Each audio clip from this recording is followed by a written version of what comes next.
So we're seeing weakness, we're seeing some cracks in that very strong kind of bullish trend that we had previously. So as the market was trending higher, it was a very steady kind of pace of momentum in the market.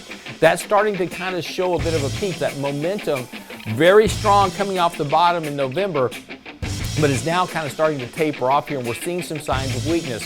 So here's what you need to know before the bell this morning. As we talked about yesterday, we actually have something to talk about for a change with the markets, because as of last Thursday, we did break below that finally, that trend line, that 20-day moving average. That was important. We said then, hey, be careful.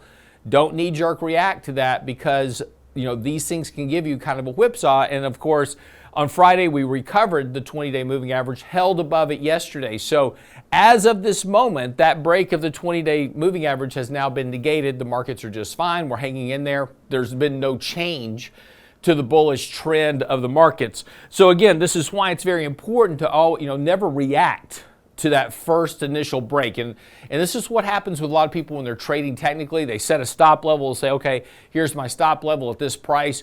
They crack it, they immediately sell the whole position, and then the stock goes right back up in price, and then they're upset and they go, well, see, technical analysis doesn't work. I tried to follow it, and I sold too early, and the stock kept going up.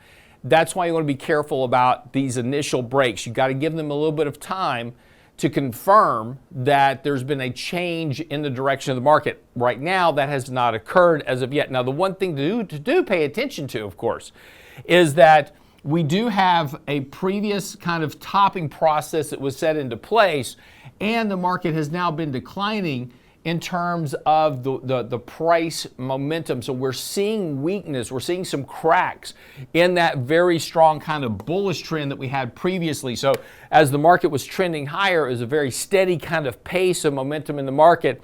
That's starting to kind of show a bit of a peak. Think about as you're running up a hill, as you start running up the hill further and further and further, and that angle of ascent, you start to kind of slow down as you get further and up that hill. And that's what's happening here, is that momentum, very strong coming off the bottom in November, but is now kind of starting to taper off here, and we're seeing some signs of weakness.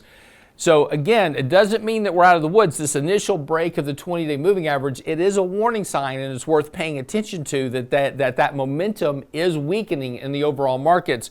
But what we're looking for now is for a close this week below the 20-day moving average. If we close below that, we'll now start to confirm this weakness. If we don't, then we'll see what happens next week. But again, we're starting to, there are some initial cracks it's worth paying attention to, but not worth acting on just yet. And this is why we have to give things a little bit of time to kind of work themselves out in the market. So, as you're trading your own portfolio and as you're managing your money, it's important to have stop levels, and it's important to have, levels where you're going to sell. But as those levels are triggered, two things happen.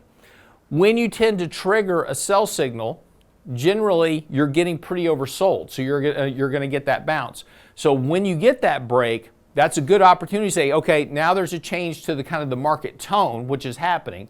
Use this bit of a bounce in the market to go ahead and sell into if you need to reduce some risk. And then if you begin to confirm this break, then you can take more aggressive hedging in your portfolio. So that's what you need to know before the bell this morning.